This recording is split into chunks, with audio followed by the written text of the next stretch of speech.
Hey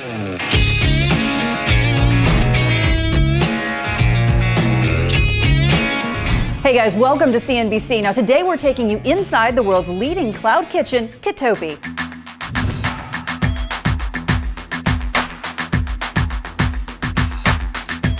With options for food delivery booming, this Dubai-based startup is taking advantage of all of that demand. It's now looking to raise more cash and seriously scale up.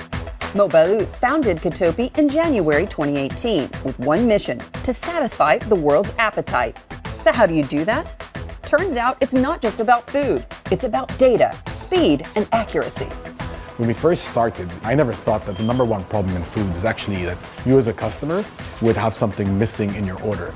So it's really looking at how do you solve the issues of quality, issues of speed, issues of availability for the delivery world, which is very different to solving it when it comes down to a brick and mortar dine-in business.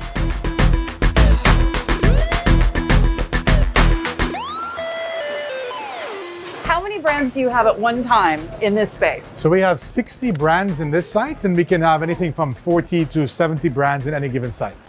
Anything from like healthy food brands, salad brands, to Arabic brands, burger brands, any cuisine type you can So find. this is a space of about 2,000 square feet. That's not that big, really. Yeah, it's all about optimizing the space to really allow us to manage the quality, speed, and preparing things. And how many meals in one day are we So talking a about? typical kitchen of ours does around 3,000 orders a day.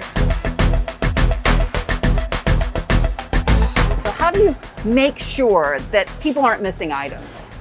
So the way it works is when the chef prepares the item, they barcode everything that comes out, and everything goes along on the conveyor. As soon as it goes out, they scan and they make sure that everything is actually in that order that's meant to be in it.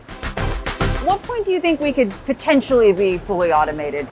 Key part of getting into full autonomous cooking is for us to really consolidate the supply chain and really change cooking techniques. And for at least 40% of our products, we've been able to achieve that.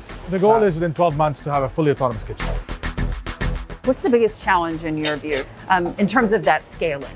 So the complexity of being able to cook multiple different items in one kitchen with speed is a very complex problem to solve. So the way we like to look at a successful order is 8 minutes preparing the food, 1 minute packing it, and driver waiting time under 2 minutes, right? That's incredible. So that's kind of the goal, is to keep the whole entire experience in 11 to 12 minutes, allowing the customers to get food on under 30 minutes. We've gotten, really close to cracking that at scale. The reality is the next big problem is make sure the driver is not waiting for the food, right? And drivers are able to pick up food really fast. And that's where we develop a lot more software in helping aggregators really optimize their fleet and take much more orders per hour. So it's not just about being the cloud kitchen, it's about being the smart kitchen. Exactly.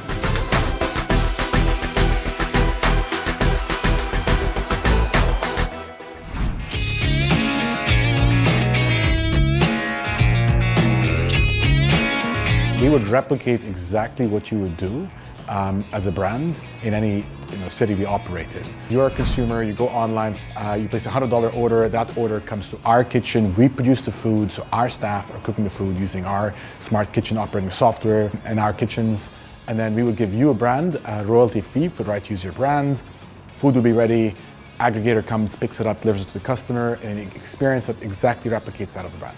2020 changing the world, a global pandemic. How has it impacted Kitopi? It's really accelerated adoption of online ordering. And also it really got a lot of the big brands to start accepting that change is coming. For them to really operate in a much more sustainable way, they actually have to operate differently.